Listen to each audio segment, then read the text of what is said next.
We're kind of ping-ponging back and forth because before this video, or the last week, it was a good one. Today was a good day type shit.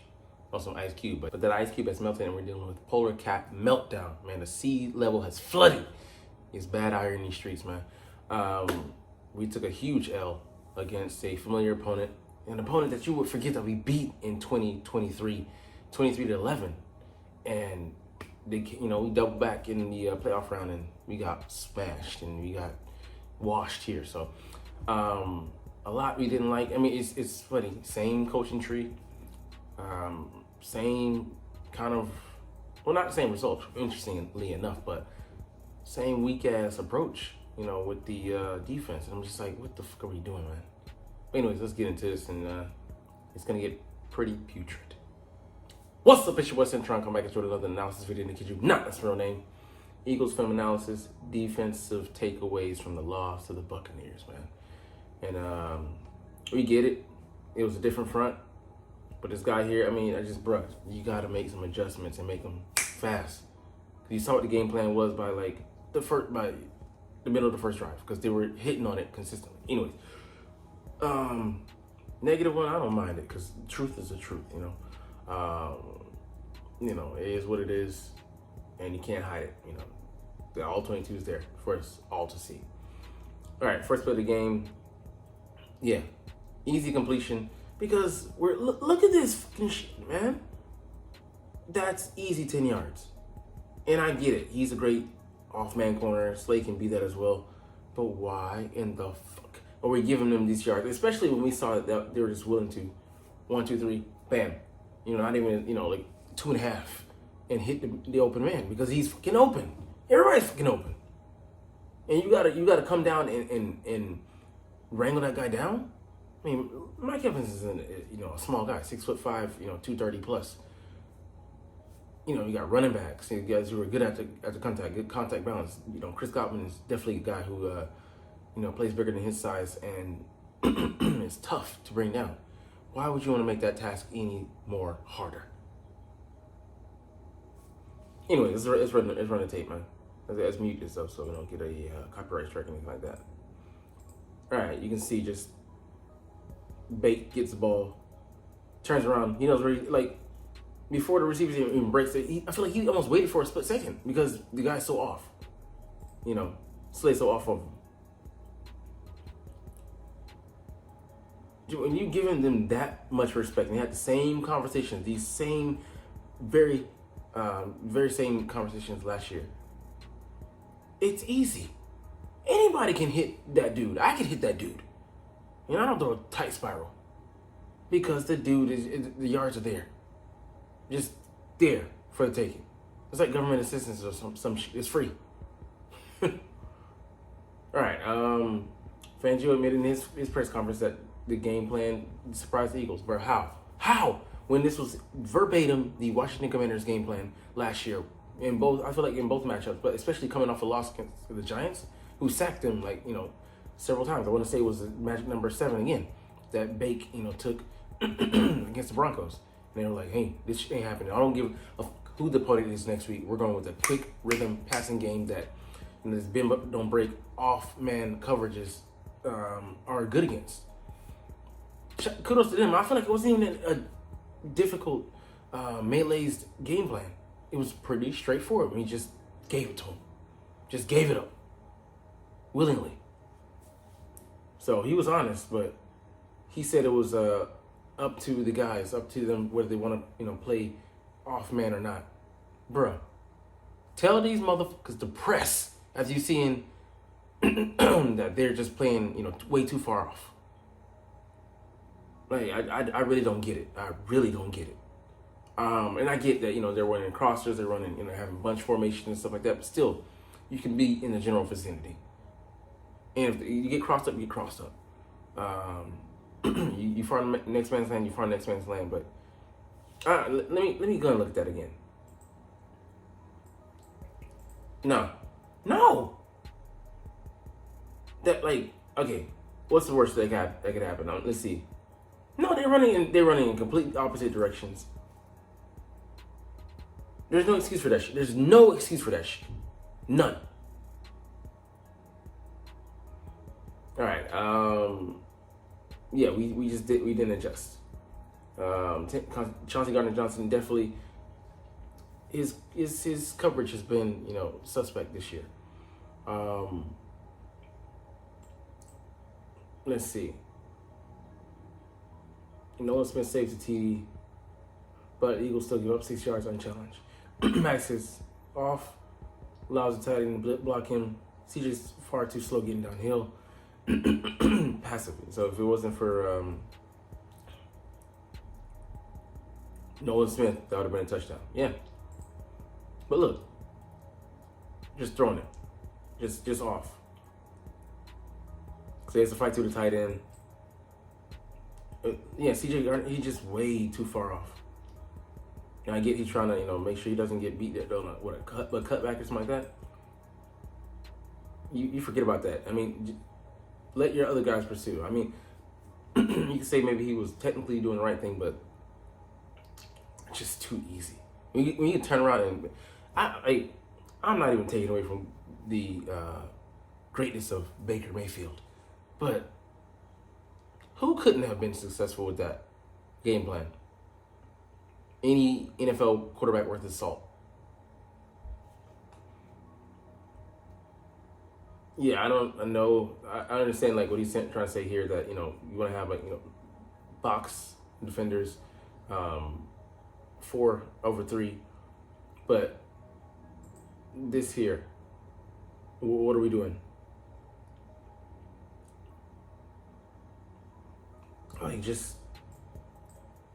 They all release on the same side.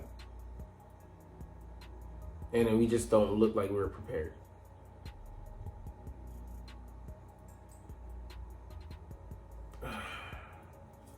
What is this? Did he play at all 3 levels? Okay, you got that. It's just guys wasted in coverage. What is he even doing? I mean, why do we look so thoroughly confused? This is reminiscent of last year. If it's that complicated, simplify the shit. I don't care if, for me, man coverage is one of the more simpler coverages you can play. I know he doesn't like to do it, but you gotta work what you fucking got. If the guys look lost in a meeting, they're not understanding by the install or, by midweek. Dumb the shit down. It's insane, man. All right, let's see. Yeah, like I said, the confusion, man. It's not. All right, CJ. So there's confusion on where who should be playing what. All right, so let's see. I think CJ drops here instead of going to the middle.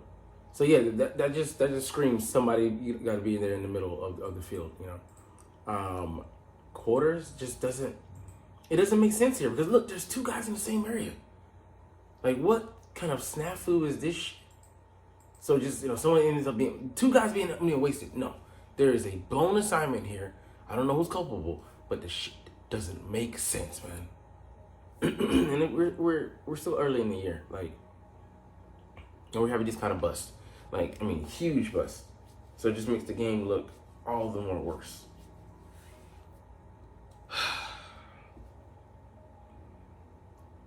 All right, line stunts. It works here, but some of these have gotten us destroyed.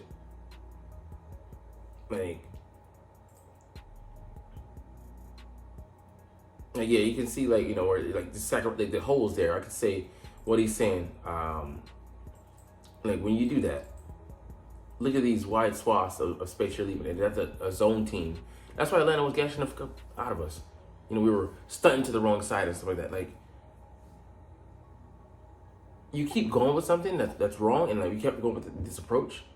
We deserve to get our asses handed to us, flat out.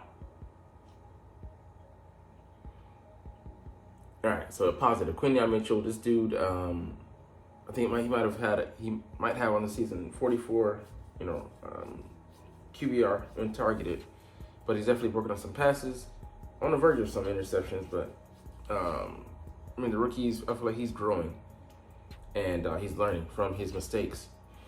And him here, just like I said, playing through the hands. Him and Mike Evans 1-on-1. He challenges. Like, when he sees him get the ball, breaks that up, and has the incompletion. 2 catches on him, for I think 19 yards, and held him out of the end zone.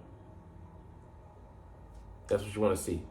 And of course, he's catching Mike Evans on the back 9 of his career, but I like what I'm seeing. He's challenged Devonta Smith and AJ Brown daily in practice and come out without his confidence being shattered. So I like that they've worked with him, and I think that's crucial for him to have that on his team, and they help to make him to be the potential star that he is. But I definitely agree he's one of our best DBs already, if not talent wise I think he's the best. But yeah. Let's see. Yeah, this read option here just pissed me off. Like, we crash down, bam, and then Reed, what are you doing, bro? I got a chance to hit Baker Mayfield. I'm lighting him the fuck up. Bam! I'm like right there, being decisive. I see he got the ball, and he's crashed down. I'm hitting his ass. I'm making him smell the salts. You know what I'm saying? He's coming out that fucking field in a body bag. I mean, no disrespect, but that's just what it is. Like, so, like, that just pissed me. Like, the whole passive defense, like, he heard about a penalty per se. That's 6 points. I'm laying it out there on the line. We got to make it 1st and goal at the. Okay, cool. But I'm not letting him walk in there scot-free. Let's see. Yeah, missed tackles. Let's see. What is this missed tackle? Okay, it's not. It's Quinyon Mitchell coming in there and putting a clinic on how to lay the wood. I mean, that's a corner there. Not like a safety. And a linebacker has technique. I hope that we don't destroy him. Do some of the things that we've seen players come in here, and like, I agree wholeheartedly with some people saying that we don't develop. Like, the players, they come in and they don't get any better, and that's been over especially defensive players over the past half decade or so. It's very concerning. It's concerning because you're wasting people's lives, wasting their fucking time, wasting their earnings, wasting their potential, both on the field and off the field. Like, it's criminal. Malpractice, man. All right, here's another error. C.J. Gardner-Johnson, 5-man zone, fire zone blitz. What is he doing? Let's just look at here. So he should be here in the flat. Like, bro, like, that's crazy. Like, yeah, it's week 4 and we're still doing stuff like this. Like, should have that covered. Makes it just easy for the running. Like, that's why they could kill us in the short passing game. We're way too far off, and then, like, so he has to peel off of his man and come in and try and wrangle that guy down. It's just a comedy of errors, man. Like, the bye week, we really need to do some soul searching and figure this shit out, man, because we look atrocious out there, especially on defense. All right, definitely a play when you lose it. But when you have Nolan Smith, there's no disguising.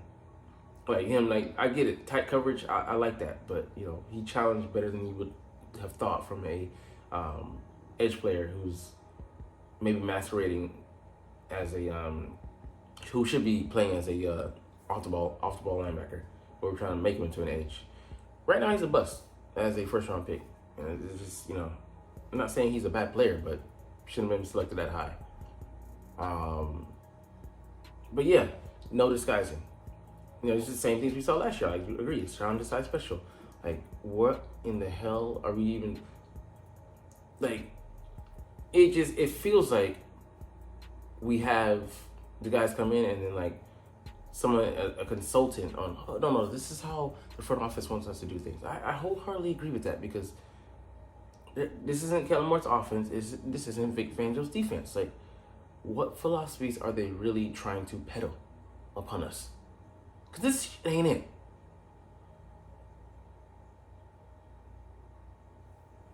It really looks like alien replacement theory. All right, yeah. And you're like, bruh, this is ridiculous. A solid, like, he's not as fast as Quinyon. He's not as quick as Quinyon. Why are you showing him this much gut and respect? He had 4 catches for 50-something yards, and I guarantee he doesn't probably even sniff that the rest of the year. Because we made him like a fucking we gave him the respect of DK Metcalf. He ain't built like that. Nowhere near as fast as that. Insane, man. And he has no chance. No chance. Just an easy pitch and catch. He didn't even have to struggle for that shit. Like, this, I think this is the play that made me lose. I'm like, what in the fuck are we doing, man? Are you fucking stupid? Yeah, so I mean, the author said the play that made him lose. This is the play that made me can just check the out mentally. All right, more miscommunication. Yeah. So Keely Ringo, I get he had to come in the game cold again, but him and Maddox not communicating.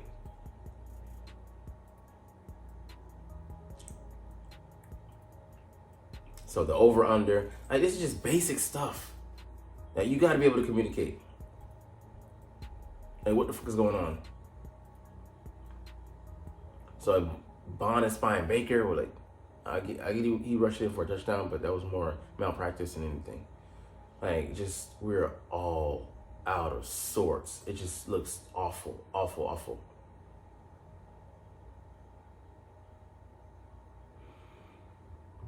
So yeah, Maddox chewed out Ringo for that play, but I didn't even want to. I was like, I could analyze that a little bit more, but let's just be done with it, man.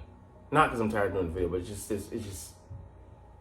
it's thoroughly exhausting going over these mistakes because we need to get this shit fixed. And I'm not sure I have the confidence that we're going to, not because of ability, but who is meddling? Like, who is the diddler here? Who's P. Diddy? Got his head all in the fucking analytics, all in the fucking team, all in reports, all in the game plan. Bad boy, no. Get your ass out the fucking kitchen, man. You ain't cooking. You banned. Let the real chef stand up. So we'll see, man, whether there's a change or not. But this is dirty. It's nasty work, man. It's nasty work, to use one of the Young Kings phrases. But anyways, let's get out of here, on that note, because you're not even watching, but it's all good because I love making these videos and I love talking about the freaking stinking Philadelphia Eagles, even when they're this bad. So like I said, let's do this officially, but as always, it's fly Eagles fly, and let's motherfucking go. Like, comment, share, subscribe if you want. Thanks for watching. Check me out at Centron Anime, Centron Life, or Centron Laughs, or other social media.